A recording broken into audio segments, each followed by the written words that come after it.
Greetings and peace, everyone. I would like to start this with the greeting of the Fatimiyya Sufi order, Nur alaikum, upon you be light. Tonight I'm joined by my friend, Murshid, my Sheikh, my brother, Sheikh Wahid Azal of the Nur Fatimiyya Sufi order, who returns for part 25 in the series of dialogues and conversations that we've been having. And in this latest talk, we talk about the current political climate that we are facing, amongst many other issues and topics. So, Nur alaikum and welcome, dear Sheikh. Thank you. Bismillah wa alaikum Noor. What can I say? I actually saw this coming months and months ago. People are losing their minds, over this Trump re-election. I just mentioned this to you probably about 10, 15 years ago. No, probably more close to 10 years ago. There was an article online. I cannot remember the name of this author who penned it, where he was speculating about 10 years into the future about the final collapse of America. And what he said, and this was before the election of Trump the first time at the end of 2016, he speculated that based on his own trending, that he foresaw that America would collapse somewhere around 2025 in a sort of a fascist heap, that America would devolve into this populist fascism. And this was, like I said, this was before Donald Trump even got elected the first time. And that he basically foresaw 2025, and this kept coming up. And then the other day, while I was sitting here, it just kind of dawned on me. It's like, where's that article? I wish I saved it. And I looked through all these thousands of saved bookmarks of articles over the years I couldn't find it. And I tried searching for it online, and if it's still live somewhere, it's it's been scrubbed off search engines. But this was prophetic on the part of this individual. And if anybody who has been watching developments closely, even I would say before the first election of Trump, just leading to it back in 2016, just the social egregore, which is a great term that Western occultism coined. When you look at where this was moving, it was very obvious that America especially was beginning to unravel, and together with its so-called allies going the same way. Now, this cannot just be attributed to the right in these societies. You have to also look at the so-called centrists, which popularly get called left when they're not. The Democrats, the various social democratic parties in Europe, the Labour Party of the UK, here the Australian Labour Party, the analogous same version in New Zealand, and on it goes, the Liberal Democrats in Canada, etc. These people are, I would call them right centrists. They're not left, although their enemies on the right, who are really far right, are calling them left. They're nothing remotely analogous to left as the left understands it. But they themselves have descended into these very fascistic paradigms. So on the one hand, the right is correct when they, for example, blame these people for the whole cancel culture and all the usual stuff that we're used to online. I have experienced this stuff myself from these people, the liberals, for a long time, whether from the Baha'i end or from the Democrats. So this is also been going into that direction on their end. And then on the part of the right, this has pushed them further into the populist far right. And so they've come out the other end completely fascized in the process. So there is no semblance of Tory conservatism in evidence anywhere in the United States on an establishment level anymore. In essence, both the first and now this second Trump election has weeded these people out. That's the group that they usually call the rhinos. These are the establishment Republicans. And as you saw during that election campaign, people like the Cheneys, these are like these rancid neocons, people who have oceans of blood on their hands with the wars that they started in the Middle East and elsewhere. They gravitated towards Harris and the Democrats. And some of them, I've seen YouTube videos are even saying that they are either planning to defect officially to the Democratic Party, or they're speculating about starting a third party, to kind of bring America back to whatever it was. you know. But America is not going back to whatever it was. And this election, second election of Donald Trump as of 5th of January, has sealed the matter. Um, what America is going to look like over the next, 2 to 4 years is not going to be recognizable to most people who grew up in the United States from, I would say, the FDR era to pretty much now. This demolition has been happening very piecemeal and very slowly. I would say consistently from the presidency of Ronald Reagan. I mean, he on the day that he took office on January 20th, 1981, I never forget his inaugural speech, where he blamed the government. Government is the problem for everything. This was the philosophy that he was coming into office with, and so he proceeded to begin the the wholesale destruction of the administrative state, which is now going to be kind of finalized under Trump, the second iteration of Trump. Now, what does that mean for your average American? That means that for your average American, already the government in the United States is not really doing anything for anybody anyway. You don't have a social safety net. Even though you have a Social Security Administration, it doesn't really do anything for anybody. You don't have socialized health care. You don't have socialized medicine. You don't have, I mean, they give food stamps to certain people who meet a certain criteria of income poverty, and on it goes. And these are just, not every grocery store in America, for example, as far as I understand, accepts food stamps. There are certain places you can go to use those food stamps. Medicare that was offered to, especially the elderly, they're talking about, throwing that out. So basically, the Social Security Administration that Franklin Delano Roosevelt instituted in the United States, as of one of his New Deal programs, is now going to go. And that means that the bulk of the American population, and probably the bulk of the working class, blue-collar American population that even voted for Donald Trump, are going to be disadvantaged very, very severely, in the next coming 1 or 2 years. So what does that mean? That means that essentially, with the dismantling of the administrative state, under neoliberal capitalism, that is going to hand public assets to capitalists, to plutocrats, like people like Elon Musk, Peter Thiel, and similar in that landscape.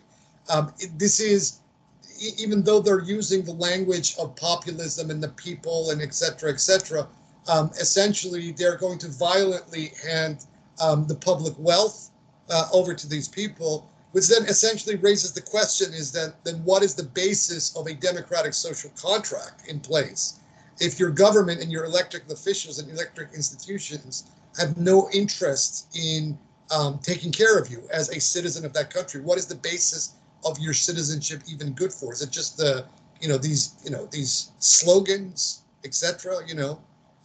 What are they good for? They're talking about getting rid of the Department of Veterans Affairs, which then raises the question is that all these people that go and fight America's wars for it, all these veterans, when they come back, they have nothing to come back to.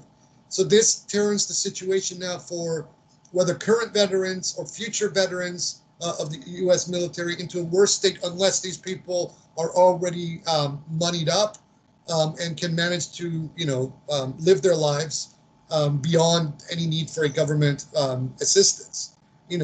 I am as a socialist, I believe the welfare state exists for a very important reason, that is the basis of any valid social contract in a polity that exists. That if you are making a contract with a establishment or an institution that you are at least theoretically claimed to be sovereign to, right?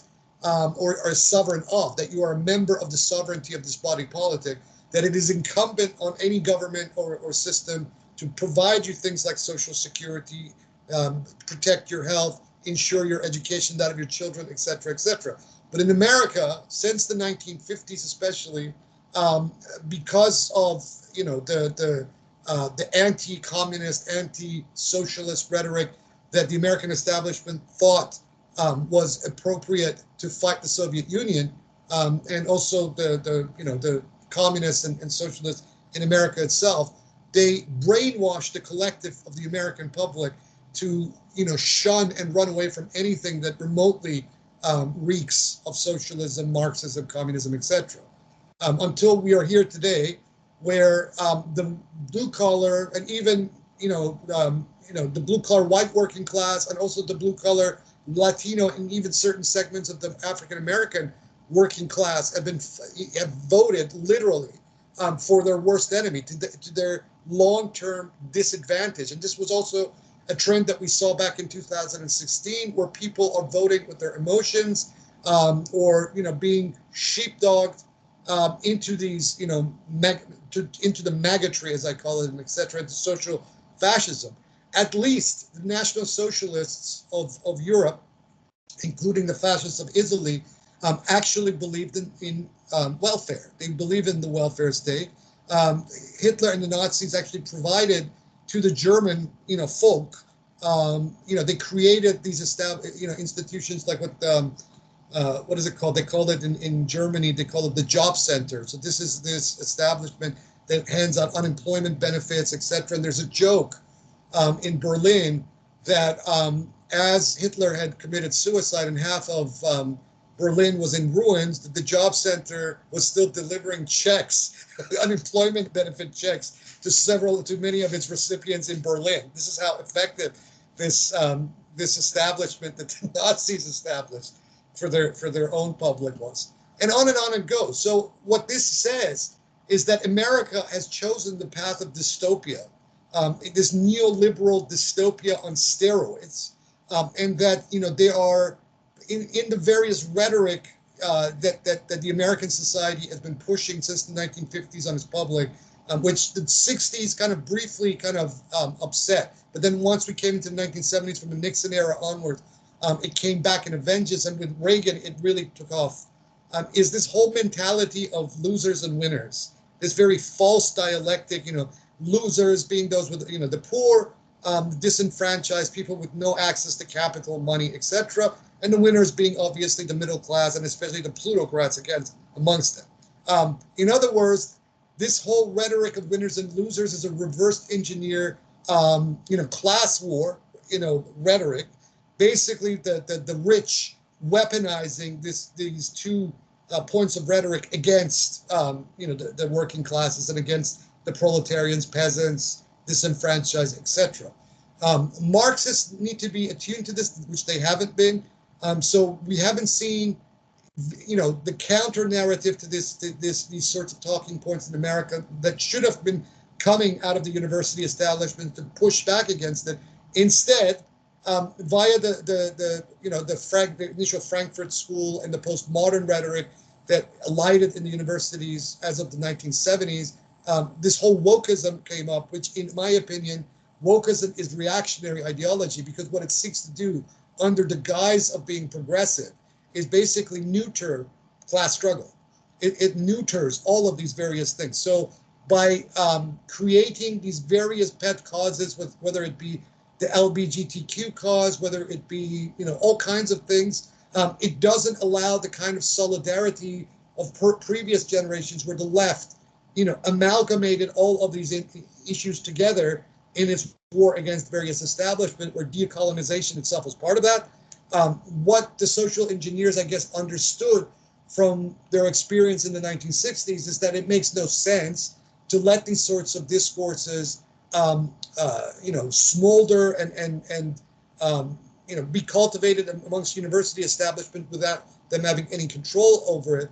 So as of the late 1960s and beginning with the Nixon era, you saw a steady infiltration of, all kinds of French postmodern thinkers, from Derrida, whether Foucault, Derrida, etc., being used by these establishments in North America as a sort of a subversive discourse against the West. I mentioned this to another person yesterday.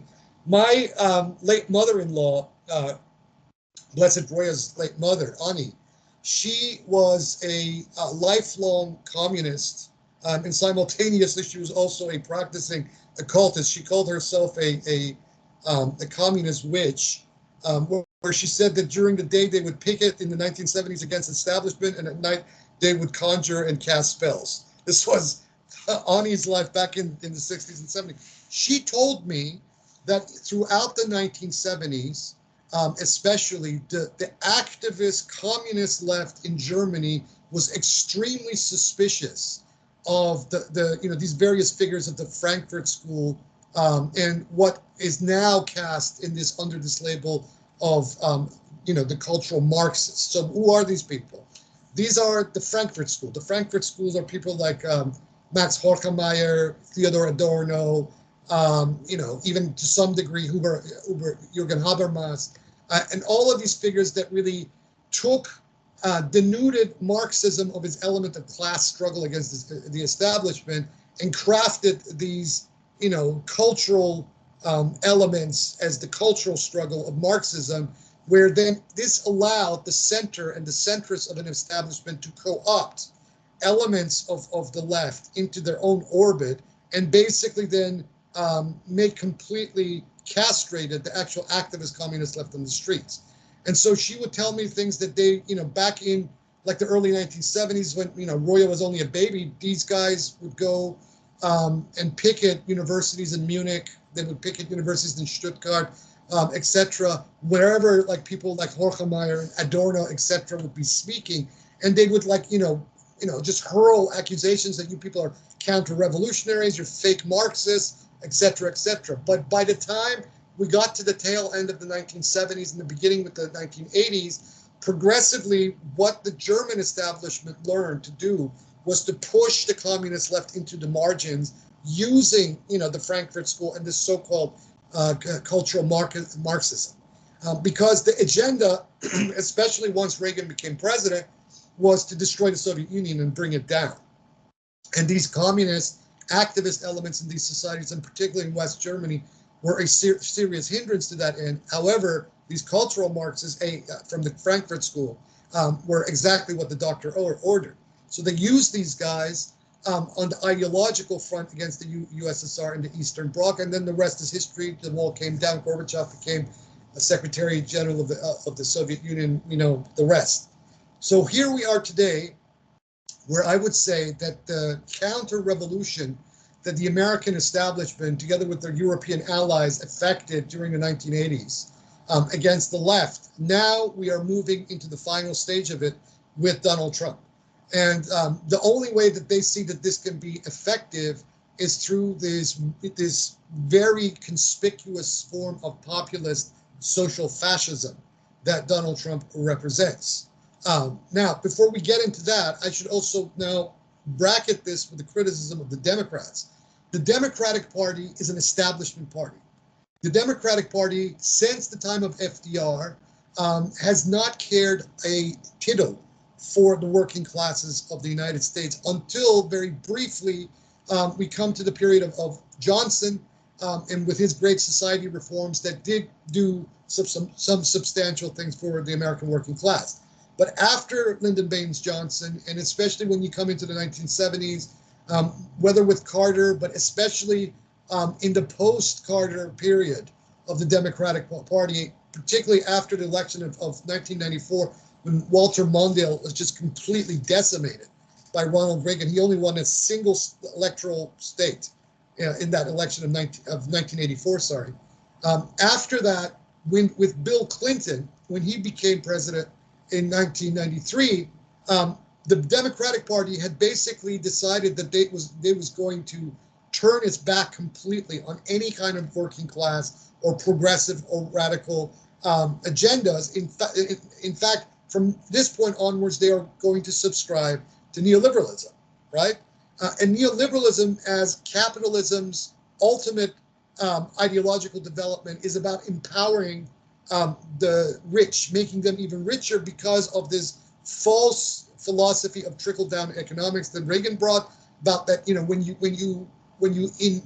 when more wealth accrues to capital, then this will trickle down to other sectors of the society, and these lower sectors of society can then basically get what trickles down from the wealth of the uber wealthy, which is just a completely nonsensical philosophy, of economics. But this is where the Democratic Party went on the foreign policy front. Even the promises that both Reagan and Bush had made to Mikhail Gorbachev about a Europe in the post-Soviet dominated period. These were all basically the Clinton administration decided they weren't going to honor any of this, so they started pushing NATO as close as possible, progressively, to the borders of Russia and the Russian Federation.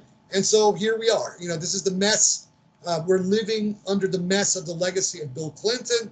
And then, the Republicans, for their part, were under the 8 years of George W. Bush, and then the 4 years that elapsed before Biden of Donald Trump have become what they have become. So this is where we are. Electoral politics in the West, and especially in North America and Europe, is now, in my opinion, a fool's errand. Malcolm X once made that slogan, the ballot or the bullet. The fact of the matter is that the ballot does not give us anything but the bullet. So what do we do, whether as subalterns, whether as working class people, whether as disadvantaged people, whatnot? I have been saying this for a very long time, and I've taken my late friend Peter Lambert Wilson's typology of the temporary autonomous zone, is that we need to, people who dissent, people who see this system for what it is, see the fascism for what it is, we need to disengage from this entire system. There is no way that this system can be reformed. We cannot put any hope in like the midterms of 2026 or the aftermath of a second Trump presidency. Absolutely not. We need to start building an alternative society right now. Right now. The facilities exist via online. Unfortunately, I foresee that in the next couple of years, as this fascism really consolidates itself in North America, the censorship and the control over the internet is going to be ratcheted up beyond anything that we have seen up to this point.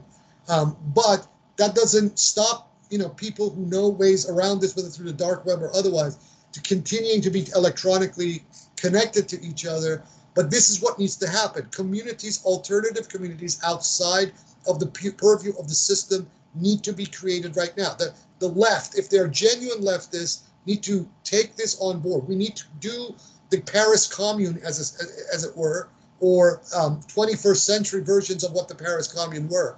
We need to create these right now. We need to create them everywhere. They need to mushroom. You are not going to win against this system. This system cannot be changed. It is a bad system. The democracy is a democracy. It hasn't been a real democracy for over 100, maybe 200 years of its existence so far. It is a plutocracy. It is an oligarchy. And now people see it. And those of them who have fallen into this populist rhetoric of the type that Trump and his, and similar are pushing need to understand that this system under the Trumps, this fascism is also coming for them eventually.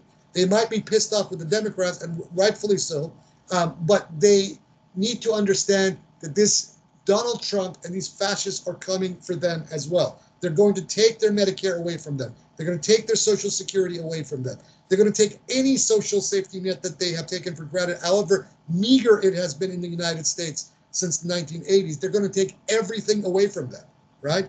And that means that they are going to, from that point and onwards, be at the mercy of the private sector. They're going to be at the mercy of the banks. They're going to be at the mercy of capital on every level, particularly when Trump's second administration starts destroying any kind of consumer protections that exist, any kind of oversight that federal government provides, and then the state governments are obviously going to follow suit.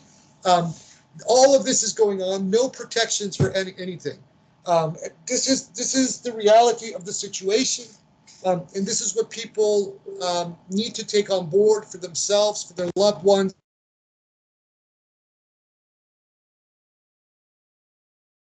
We create. Sheikh, you went out there for your audio went out last. All right, am I back? Yeah, you're back now. Okay, all right. Like I was saying, that all protections, all social protections, all legal protections, everything that people have been taking for granted, as meager as it has been over the last 30, 40 years, all of these are going to disappear under the second Donald Trump presidency, particularly because right now he's stacked the Supreme Court in his favor. He has a majority in the House of Representatives. He has a majority in the Senate. He has the majority of the gubernatorial seats throughout the United States in his camp. This is the end. You can basically sing the epitaph of the United States as you have known it up to this point. So those of us who want to live in the better world don't need to wait for that better world to happen when Donald Trump is gone, because it's not going to happen that way. We need to create that better world right here, right now, and we need to take seriously this typology of the temporary autonomous zone. We are not going to win at this point by marching into the streets and confronting the law enforcement, etc., that way to overthrow the state and take it over. No, we need to create an alternative state parallel to the existence of this shaitan right here, right now.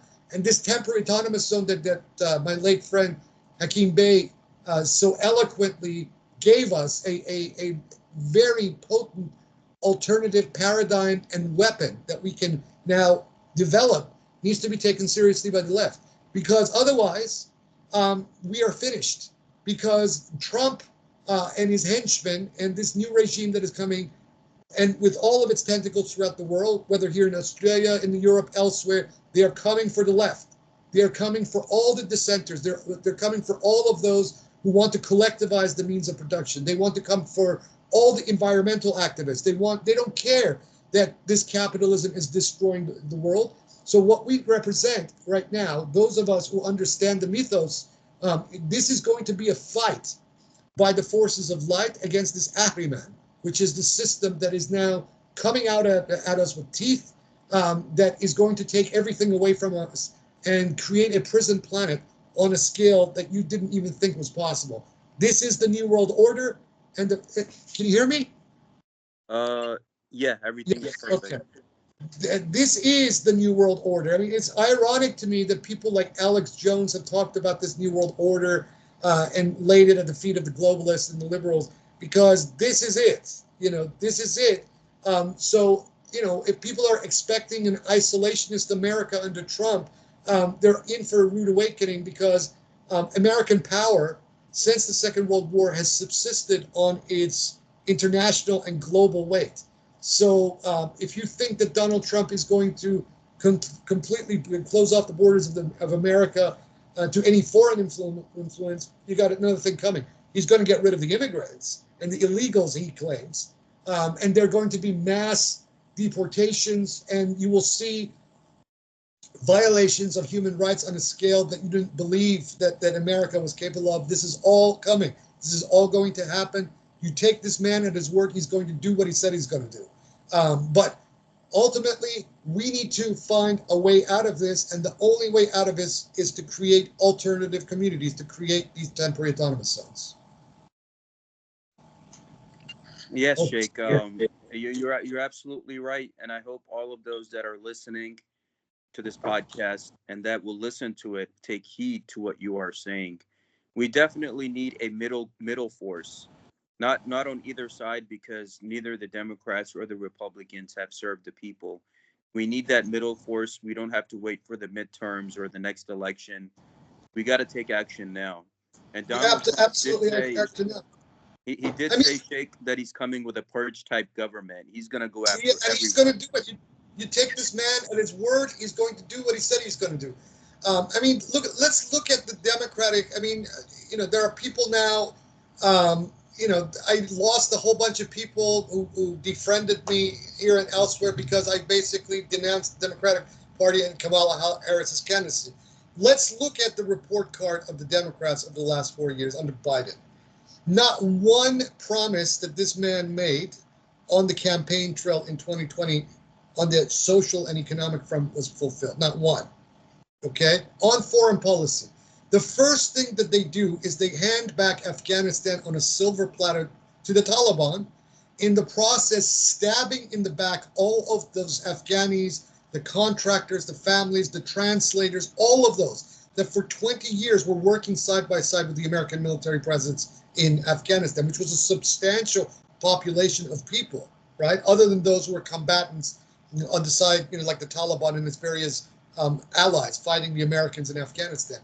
And there was no plan for what was going to happen to these people. There was no wholesale amnesty or, any offer by the Biden administration to even give these people immediate American residency and immigration to come to the United States, since they were going to be killed and slaughtered by the Taliban the minute that the American military presence left Afghanistan. They threw these people under the bus. Then, in 2022, when the Woman Life Freedom Revolution got off the ground in Iran, what did the Biden administration do? They stabbed these Iranian women. They stabbed the Iranian people in the back.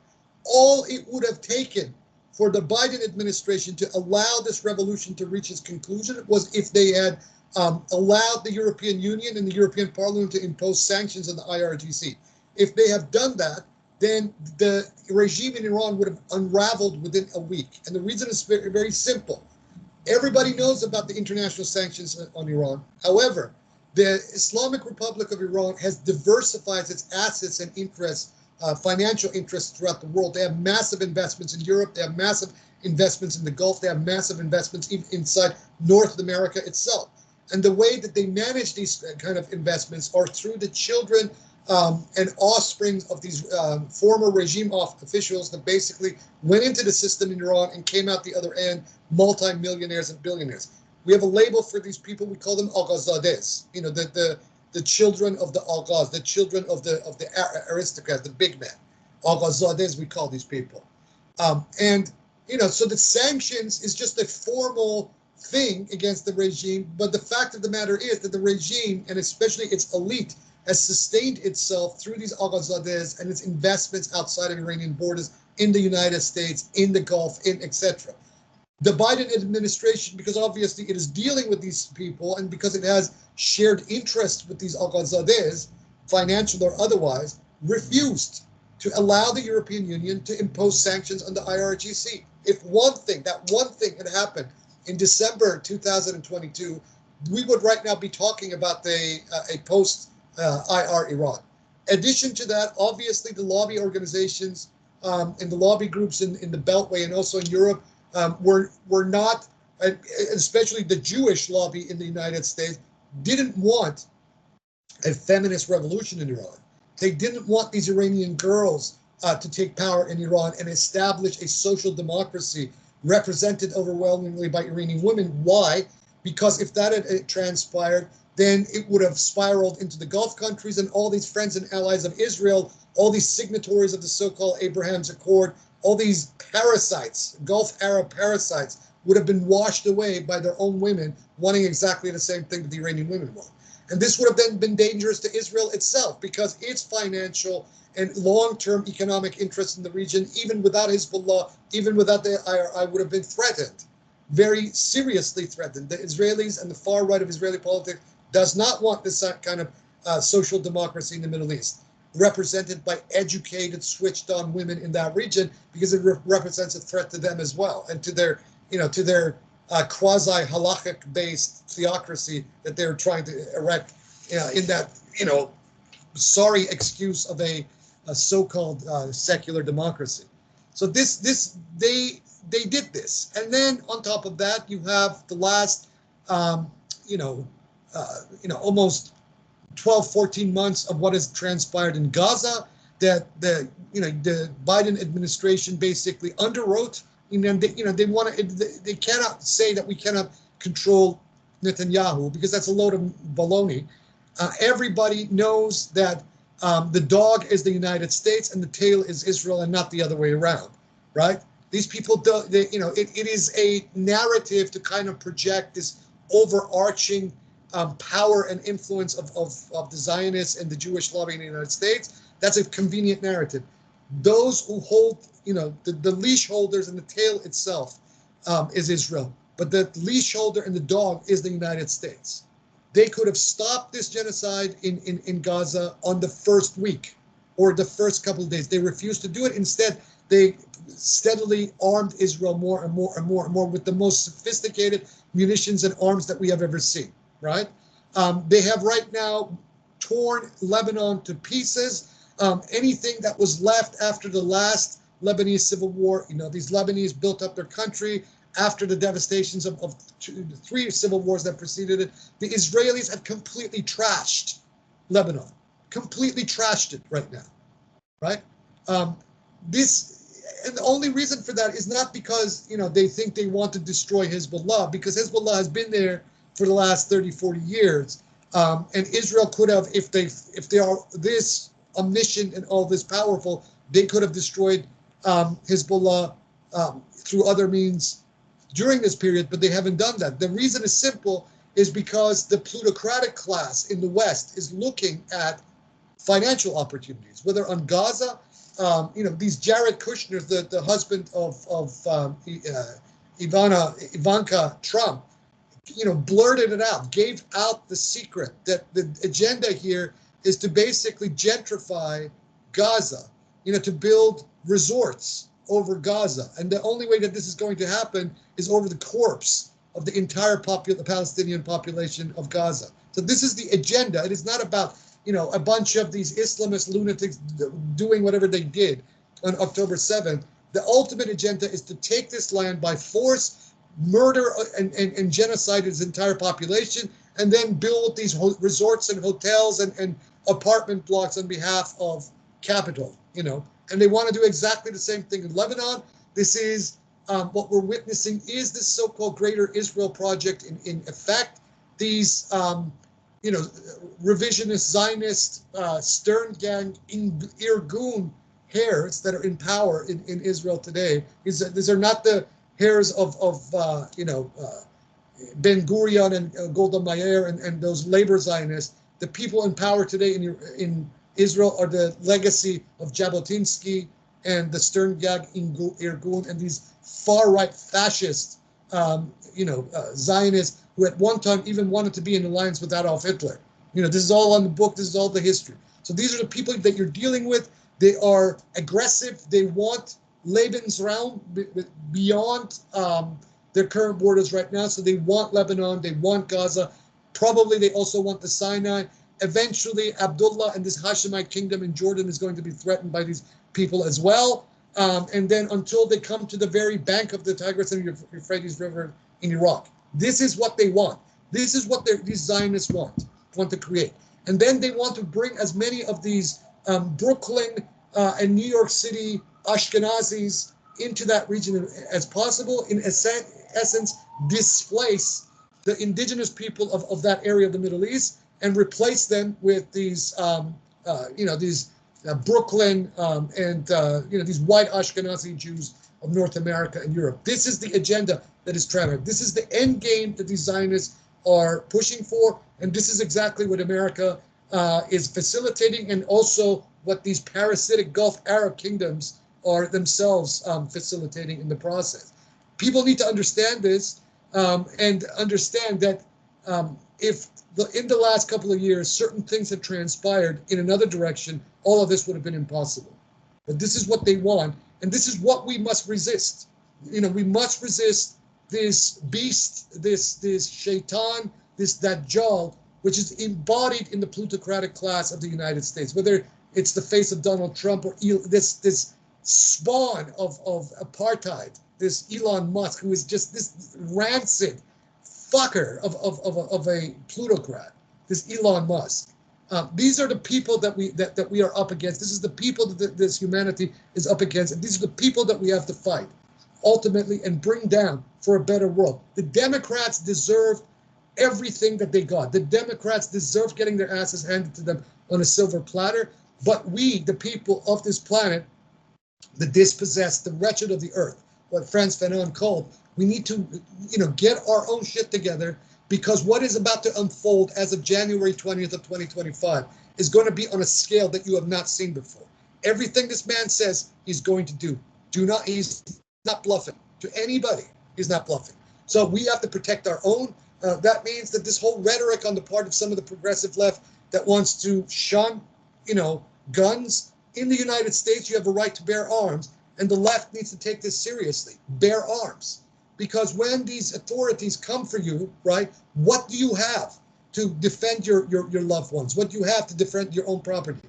What do you have? You have nothing, right? This also goes for the Muslims out there. If you're an American citizen, you have a right to bear arms. So bear arms, as simple as that. If the system in the United States is so worried about armed Muslims or armed working class people, then they need to think about changing their own constitution. But the thing is that this is where these are the sorts of things that the far populist right in America has always been right about, and their pushback against the liberals in some sense has been seeing these kinds of developments coming into the future. So given that these developments have now actualized in the present, that people need to take these things seriously. The left needs to take these things seriously.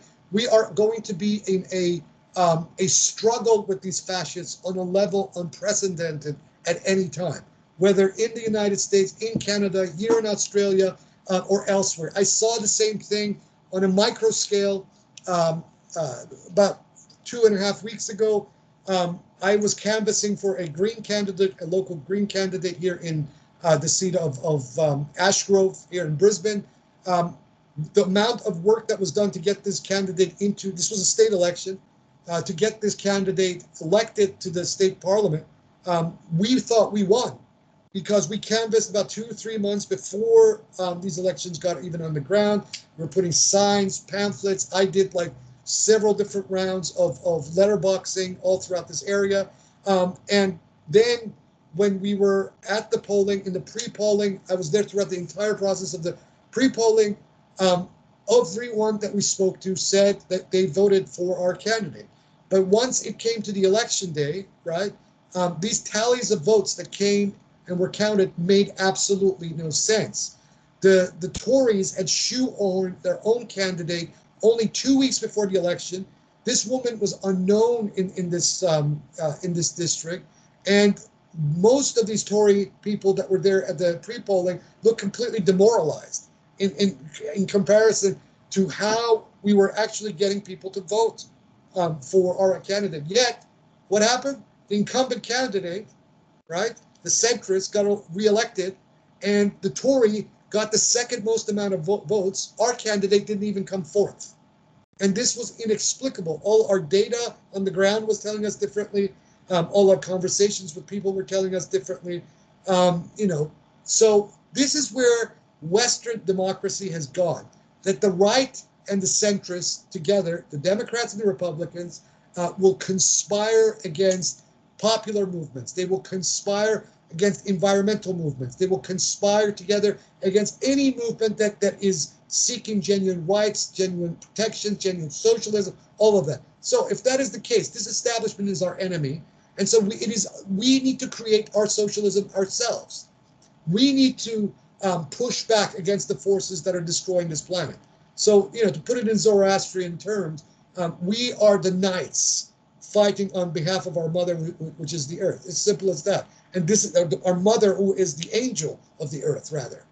So we are her fighters. We are fighting for her. We're fighting for the creatures under her. These fascists want to destroy this planet. These fascists want to kill all the animals. They want to kill all the plants. They want to destroy all the trees, all the bacteriological life form, all of the elements that God created that create this balance of life on this planet. This capitalist shaitan, this Dajjal, wants to destroy all of it. And so we have a responsibility, a God-given responsibility as the Khulafa fil Ard, the vicegerents of God on earth, to protect against these ahrimans, these shaitans, these forces of the counterpowers of darkness. This is not going to happen by rhetoric. This is not going to happen by slogans. This is by people coming together and creating alternative communities. And through the creation of alternative communities, they form strategies of how to push back against this shaitan. The social contract in the West, in these liberal democracies, is dead. And since the social contract in these liberal democracies is dead, no one on the left is beholden to follow the social contract. So these institutions of liberal democracy, not so much yet in Australia, but that is also coming. I am seeing it. But once it has come to the United States, but once it comes even to here, then institutions that no longer represent you, your vote, which is no longer represented, your interests, which are basically trampled by these plutocrats that have infiltrated into these systems and are basically directing all policy, all action to their own benefit. We are not beholden. That social contract no longer exists. Social contracts only exist when the consent between the governed and the governed the governor and the governed are completely in accord. This is the basis of a social contract theory. If one or other party violates it, and especially if the governor violates it, that social contract, that contract is violated, that contract is null and void. So we owe no loyalty to these liberal democratic states from that point forward, because they are no longer liberal democratic states. There is no democracy. These are plutocratic dictatorships and oligarchies that are out to rob the population and rob us and destroy us and kill our loved ones, etc., etc. So yeah, the ballot and the bullet. And this is the moment that people need to wake up. The left needs to wake up. All of these unicorns need to put themselves on notice that it is not about your sexual identity that is an issue. It is about life itself that these people want to destroy. We don't care what you want to do in your bedroom, right? So long as you're not propagandizing us with it, go do whatever you want to do in your bedroom. The issue is you need to be in solidarity with us, because these motherfuckers want to kill us all. They want to kill you. They want to kill me. They want to kill my child. They want to kill your child. They want to kill your loved ones and all the people that are in your circles. This is what it's about. If you are going to divide yourself from us because of what you want to do with yourself and your partner in your bedroom, you've lost the plot. That means that these fascists have won the war. So put that aside and think of the real issues. The depth of the matter is that these people are coming after us. They want to kill us, all these fascists. And so we need to get into solidarity. We need to create these alternative communities amongst each other, and we need to fight the power by any means necessary. Yes, Sheikh, that's absolutely correct. And most people do not know, even with the Zionists, they had something called the Havara Agreement with the Yeah, Nazis. They were working with them. It's the same people doing what they're doing now in Palestine, occupied Palestine, and that's exactly what it is. They want to gentrify and kick out all of the Muslims from the Middle East, move them out as refugees to the Western world, while they themselves are colonizing that land. And yeah, it's so unfortunate. These people, this Luciferic Ahrimanic force, which has destroyed the world, whether it was the Native Indigenous people, and what they did was, even with the Native American community, a lot of the white infiltrators went in as $5 Indians and are now controlling their communities. Same with the Hebrews, right? They supposedly they left as brown and then they came back as white. So white. that's the unfortunate truth. And the unicorns in the liberal community, they need to get it together.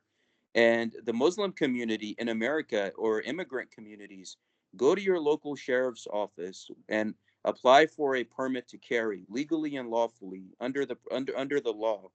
While I see many people doing here, because there were several court cases that occurred against the police, and the judge said that the police's job is not technically not there to protect you, but the safety of yourself and your family is under you. So legally and lawfully, go to your sheriff's office and apply for that permit, and Absolutely. learn self-defense, learn to protect yourself, because this coming regime, he's saying that he's going to drain the swamp and he's going to target the immigrants. One of his people said that they are even in the process of, let's say, people who became naturalized citizens, like they Mm. reserve the right to even strip that away from you, and dismantle all of the alphabet organizations, dismantle all the Department of Education, going after all of these different things. There is a chaos coming, and I know even in Australia, what the Sheikh described, I know Stalin one time said that it's not the person that matters that counts, that casts the vote, but the one who counts it. So the It's always, it's yeah, it's and he was right. And that's because I mean, who better than him to know that, you know? So um, this is the situation. I mean, police departments, law enforcement are basically their protectors for the interests of capital and capital class. So the upper bourgeoisie. If people have, and especially in a country like the United States, this has been proven again and again. The police are no friend to the poor. The police are no friend to, even if they are working class themselves. The policy directives that you read from city to city, to state to state to state, shows that basically these people are the protectors and bouncers for the interests of the capitalist class, period. As simple as that. They don't give a fuck about you. They don't give a fuck about anyone who's disadvantaged. In fact, those people are the disadvantaged, and the poor in these societies are a hindrance and a nuisance to the police departments everywhere. So people need to be on notice. If you were under any illusion that the United States was anything ever other but a democracy, not a democracy, then now is your wake up call. And over the next 2 years, you're going to see exactly what I'm talking about. And that it will what dump is going to do is going to even exceed your own expectations, my expectations, and your own expectations of what is possible under this sort of fascist state that is coming. And as I mentioned in that article from about 10 years ago, at the tail end of this, America itself is going to fall in a massive heap and just implode as a society. And in some ways, you can even make the argument that these, the OG CFC, the controllers of global financial capital, actually want to take down the United States for a very simple reason, is because the existence of the United States for the people like Elon Musk, who is a globalist par excellence, he's a South African. He's not even, he's not even a recent. He's a recent American citizen. He's a South African kid. He's a spawn of apartheid. Sheikh, it's funny because he admitted recently on his Twitter X platform that the United States interfered in my country and attended apartheid. So now I'm getting back and getting even with the United States. This is what motivates this kid. This is what motivates this Afrikaner shit, Elon Musk, right? This is what he's about. He wants to take revenge on America for which even tentatively, I mean, Reagan only supported the anti-apartheid struggle at the very end of that process because he had no other choice.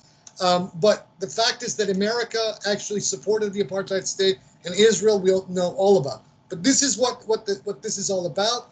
Elon Musk is the basically the revenge of the fascist, racist, white supremacist Afrikaner, Dutch Afrikaner class of South Africa during apartheid. He's there to take revenge, and also then to come back and take revenge in South Africa itself on behalf of this constituency of his. Against the actual native black population, African population of South Africa itself. This is what the story with Elon Musk is, and this is why this motherfucker is a dajjal in his own right. And for anybody to even give this guy any remote kudos shows that they have no moral agency whatsoever. This is the bottom line with me, So this is, in a sense, this is a cult of war.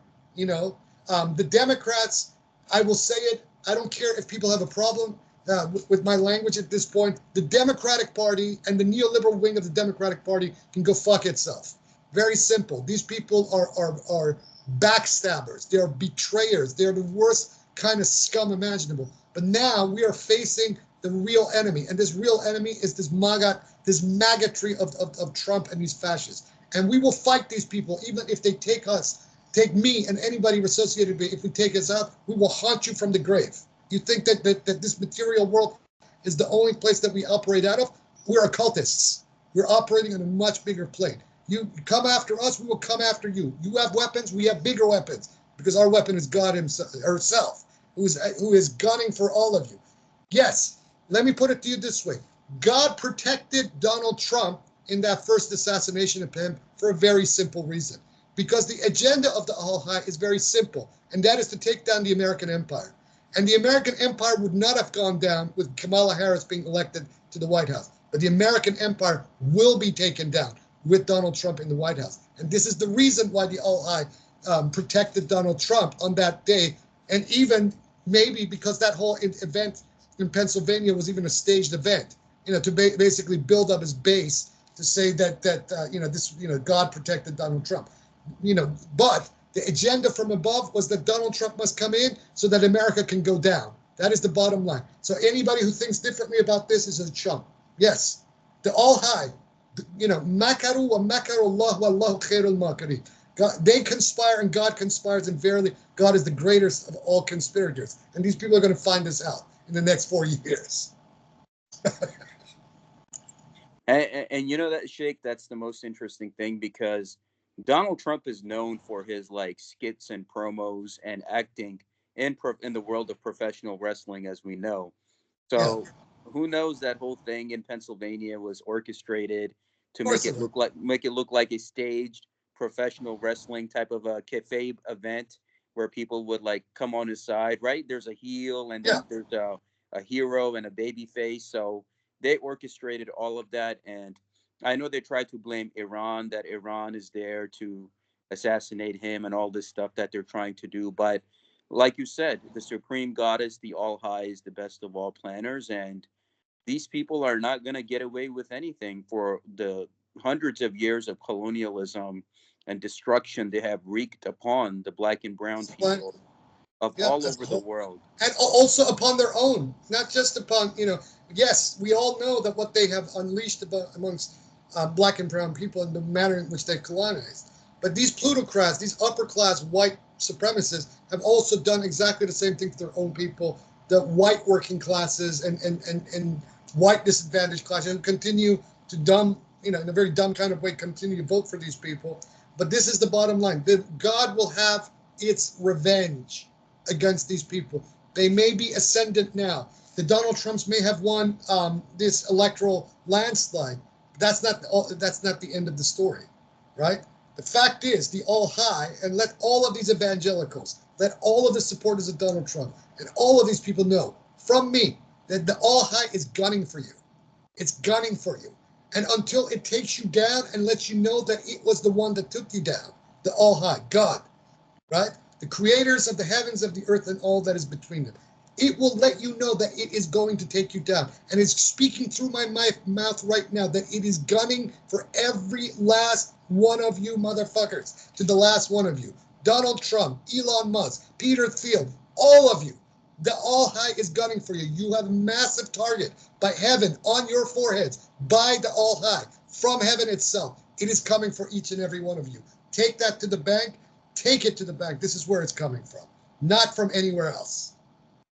Sheikh, you are the living mirror of the Bayan, and she whom God shall make manifest. So the people that are listening to you, they better take heed, and they better take heed very well, because this message is from the All High itself, and everything has a reason. Even right now, people might seem upset and down, but Almighty God, in her infinite glory, knows what she's doing. She absolutely knows what she's doing. She's in control. Yeah. In her hands is the creation and the existence of all things. And these people think that they can best the All High. They got another thing coming. I think so too. And I think right now, like you said, even with Peter and Lamborn Wilson, Hakeem Bey, rest in peace. He himself, with his temporary autonomous zone, who says that we have to take the matter in our own hands. And I encourage people, start at your local level, go to your town halls, your school board meetings, try to make change that way and bring your communities together. That's the only way, because even when disaster strikes, something happens in your communities. What did the federal government tells you? It starts at your local community level. So please build up your local communities and make sure the policies at your town halls and at your school boards are not against you or the people of your communities in any way, because it doesn't matter if you're a legal, even a legal immigrant, right? Even if you're a naturalized immigrant or have a green card, they're coming after everyone. Yeah, they're Education, coming after. immigrants. He said himself that he's moving everything out of Washington. So he's going to disperse the power in states, because in America, each state has like its own powers and its own laws. It's like 50 separate countries under one banner. So Yeah. what he's trying to do is he's trying to remove that federal power of DC, and he's trying Yes. to disperse his power in states under governors which are going to protect him and allow him to do his work. Florida, DeSantis being one of those examples. In a sense, in one sense, you look at what Trump is trying to do in a weird sort of way. Adolf Hitler kind of tried to do the same thing. People don't realize that the Third Reich was not all centralized in Berlin, that the various departments of the Reich were actually dispersed through various of the Bundeslands, the various provinces of the German, so-called German Reich of the 1930s. And so, you had offices of certain departments that were in completely different cities and different provinces of Germany at the time. And the reason for why Hitler did that is because he realized that if you centralize everything in a particular cities, then all these various bureaucrats can even when they're fighting with each other, but they have access to you at the top of the pyramid. Whereas if you disperse them, you can easily then play them against each other that more easily and have total control over the whole, the puppet game here under the Reich. This is one of the elements, the story of Nazi Germany that a lot of people don't know about. So while the Chancellery, Foreign Ministry, and some of the basic departments were all centered in Berlin, some of the key departments of the German Reich were all dispersed throughout different parts of Germany. And even today, it was very interesting to me while I was there that even today this has been continued by the by the current German establishment. So you have certain departments, federal departments, all in Berlin. Then you have all these various other German departments, federal departments that are in other cities. One is in Leipzig, the other one is in Köln, another one is in Hamburg, another one is in Nuremberg, etc. Well, although they're part of the same federal German system that is apparently claimed to be centered in Berlin. So that's what he's trying to do. I think so too, Sheikh. And as time goes on, I know that the justice is going to take place, and the power of the world is going to go back to the East and to the global South. The West is finished as we know it, and things in America are going to get complicated. But I do have faith that one day, whether it's the woman in Iran or other marginalized communities that have been targeted by the West, the people in Afghanistan, or all of the stuff that happened in the Middle East and North Africa, in Asia, that there is a karma and a debt that is going to be paid within these next years for all the people that were complicit in all of this. They're going to be held accountable, and that time is now. And if these people are freaking out now, before Trump has even taken power, they have no idea what's coming. They have no idea what is coming because right now is like a honeymoon. It's Biden, that brain dead Joe Biden, Sleepy Joe, is still in office. But come January 1st, that he told you that on the very first day he's going to be a dictator for that day. So expect everything that he said he's going to do on that one day. He's going to do it. Don't believe anything else. He's going to do it. I think so too, and I think when the time comes, Sheikh, Elon Musk and all of these people are going to be held accountable because he was there in terms of the AI manipulation and the algorithms, the social media manipulation, and all of that has taken place. So all of these people eventually will be held accountable, including even using platforms like the Joe Rogan show and all of these other people, which are now, I consider them propaganda arms. Like he's not an independent propaganda arms. I mean, he's not an independent artist. Here's the real irony. In the first election of Trump, the propaganda arm of Donald Trump was Alex Jones. So Alex Jones and everything that he has said previous to that was just completely, lost all credibility right at that moment. Now, in this election of 2024, it was Joe Rogan and Dana White of the UFC who are basically the propaganda arm of Donald Trump. So there goes their credibility. The problem is that Joe Rogan has a foot in one of his feet in the psychedelic community, right? And if you've read some of my posts over the last couple of years, I have been very sharp in my criticism of the psychedelic establishment of the West. And now with Mr. Joe Rogan, who is, effectively a quasi member of the Trump, of the incoming Trump administration, that tells you that the psychedelic community has been completely compromised. Completely compromised. And the interesting thing, Sheikh, is that they caught so many of these people in the conservative camp of the United States.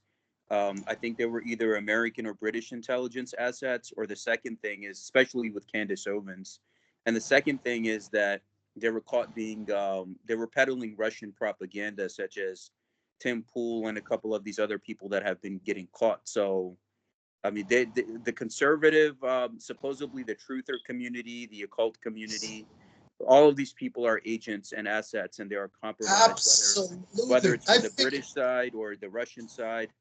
1,000%. I figured this at the tail end of 2016. And took the blows that these people threw at me. This was all the whole thing, the whole landscape. The entire alternative media ecology is just this big orgy in between the intelligence establishments of the West and the East. So not everything is as it seemed. I give you one example of this. This woman, Vanessa Beeley, who was a darling for RT and all this Russian alt media ecology, and still is to some degree. Her father, right, was a ambassador for I think it was Egypt or maybe even Syria. But up until 2016, one of the details on this man's Wikipedia page is that he had been MI6. And so here is his daughter, Vanessa Beeley, who is beating her, breast for Vladimir Putin and appropriating the entire Russian state rhetoric. But her father was MI6. She is the spawn of the British intelligence class. She's the spawn of a spook. She is a spook herself. And so her ascendancy in this Russian media landscape can be nothing other than the fact that these propagandists on both sides are playing together. And this was one of the things that made my penny drop back then, that nothing is as it seems about what the Russians are saying. That this whole conflict between Russia and the West itself has an air of unreality of it. This is why I don't buy into this East-West kind of conflict. The BRICS and multipolarists against the unipolarist West. Even if there are elements of truth to this conflict on the bigger picture, this conflict is just it's a farce. It's an illusion. The real conflict that exists is against these plutocrats on every side. The people of the world against these plutocrats in power, whether they paint themselves as BRICS or whether they paint themselves as unipolar, whether they paint themselves as Eurasianist, whether they paint themselves as Atlanticists. They're the same thing. This is the enemy. It's the ruling classes of both sides.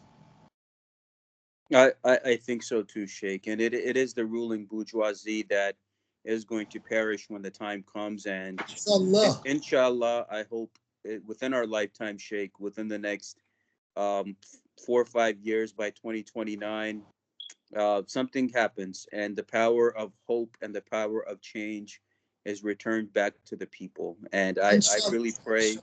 And Inshallah. of course, my loyalty and love is always with Sheikh Wahid Azal and the Noor FSO as the living mirror of the Bayan. And I encourage people, please take heed to what the Sheikh is telling you and implement this knowledge and teaching and advice into your local communities. That's the only way we're going to have some sort of an advantage. With the help of God. Why? Amen. Thank you, Sheikh. And please, if there's anything I failed to ask you or anything you would like to address. For the time being, I think this is all she wrote. Yeah. Thank you. So this concludes part 25 with our dear beloved Sheikh. And until next time, Noor alaikum. Alaikum.